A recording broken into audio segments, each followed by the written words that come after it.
Shalom, shalom, shalom, abençoados e abençoadas. Hoje nós vamos falar sobre a existência de Deus e dois argumentos importantes que defendem a existência de Deus.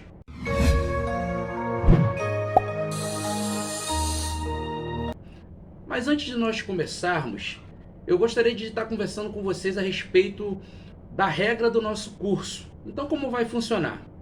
Nós vamos deixar todos os vídeos aqui, para quem quiser fazer o curso básico de teologia, todos os vídeos estarão aqui no nosso canal.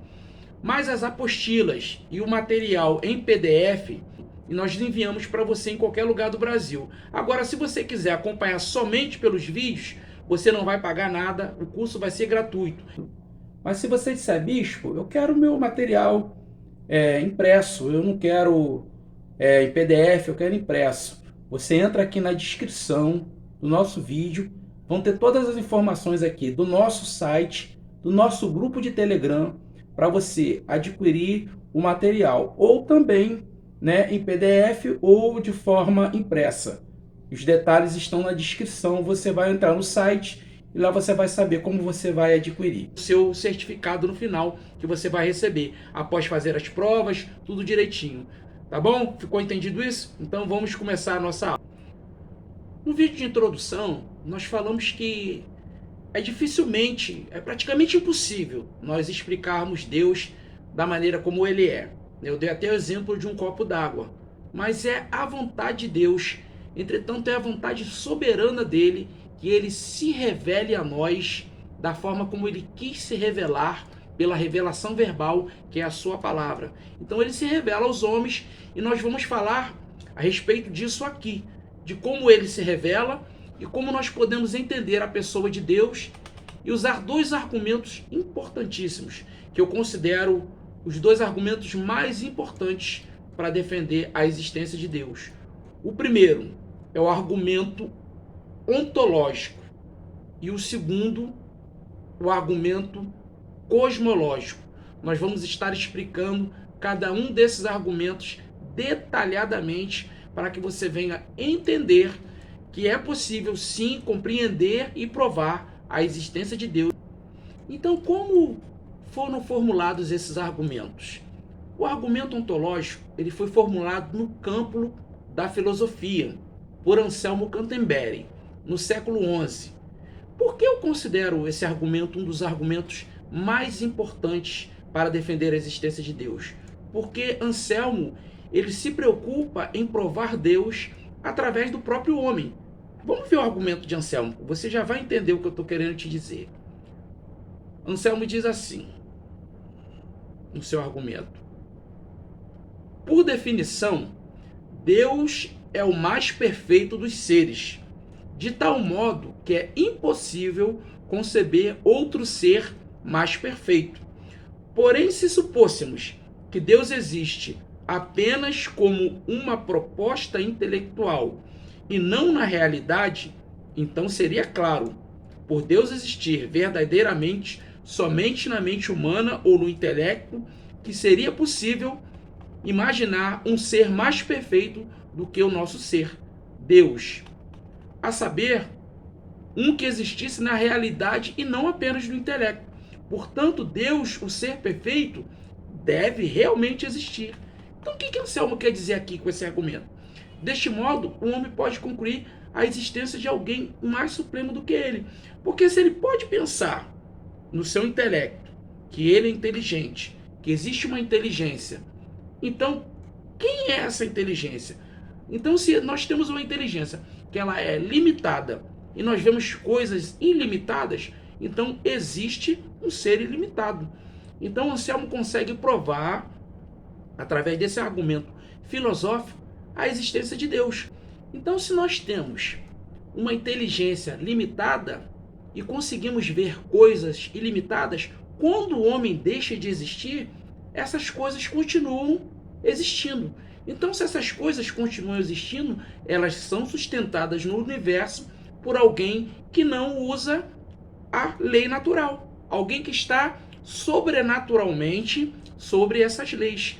Então, Anselmo consegue sim comprovar a existência de Deus filosoficamente ao dizer que o homem natural quando acaba a sua inteligência, quando termina o seu entendimento, ainda existem coisas a conhecer, ainda existem coisas a provar que não foram reveladas a nós e que continuam existindo, coexistindo, continuam funcionando perfeitamente no universo. Então já está provado que quando todas as coisas terminam para o homem, chega a morte, chega o Alzheimer, o homem perde a sua mente, não consegue entender nada, as coisas vão continuar existindo, vão continuar subsistindo, vão continuar acontecendo. Então, existe alguém que comanda todas essas coisas que continuam a existir como inteligência. Uma das passagens bíblicas mais emblemáticas e mais explicativas que nós temos é Atos dos Apóstolos, capítulo 17, onde o apóstolo Paulo, ele está lá no Areópago, ele sobe a um altar do Deus desconhecido em Atenas e ele começa a discursar sobre esse Deus desconhecido.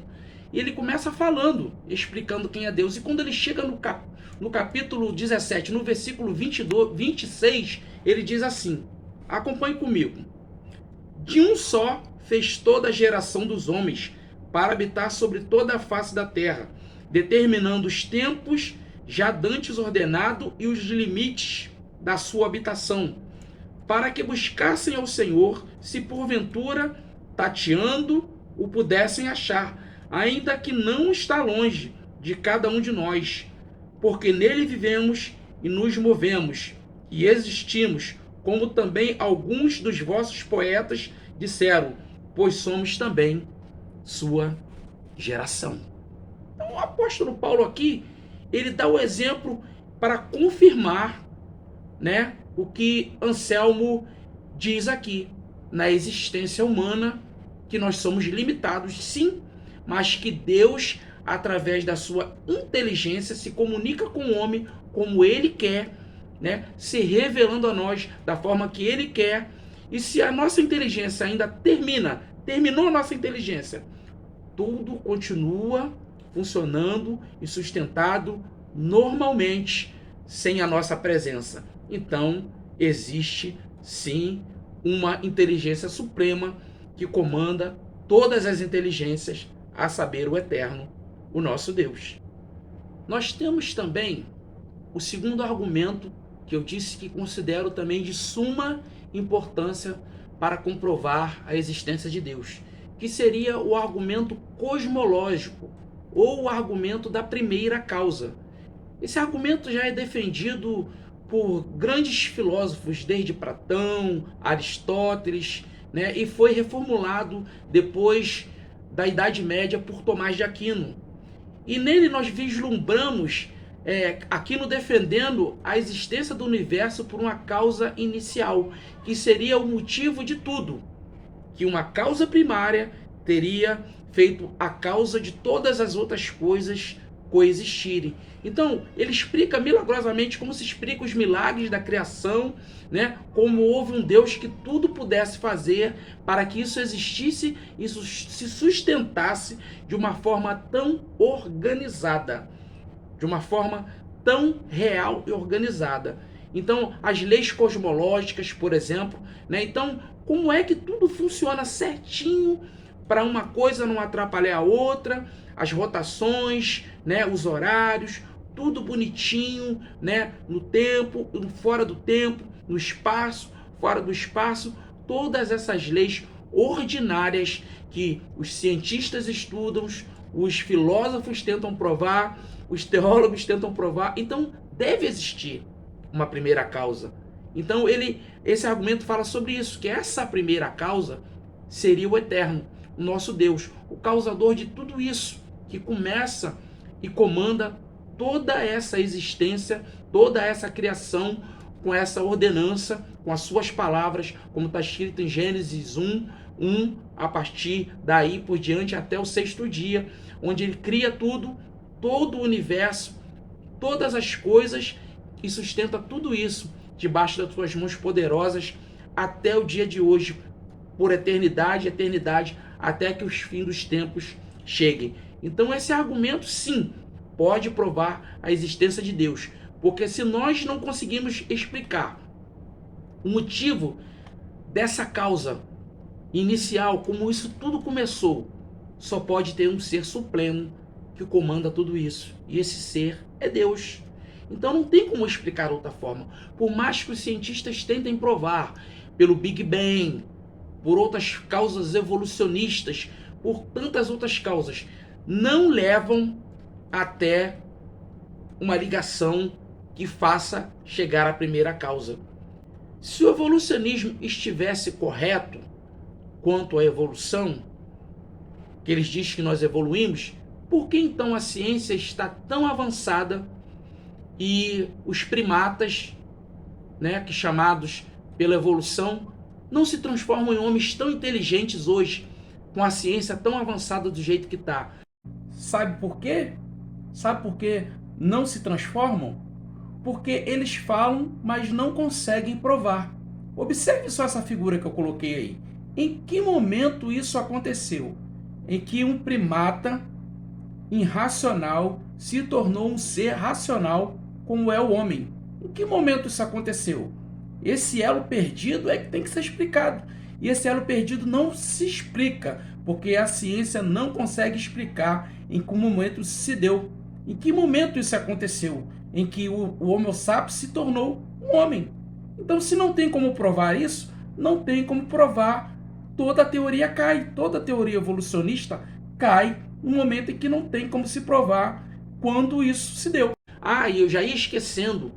Como então o nosso gene, ele é mais parecido com o DNA do rato do que com o macaco?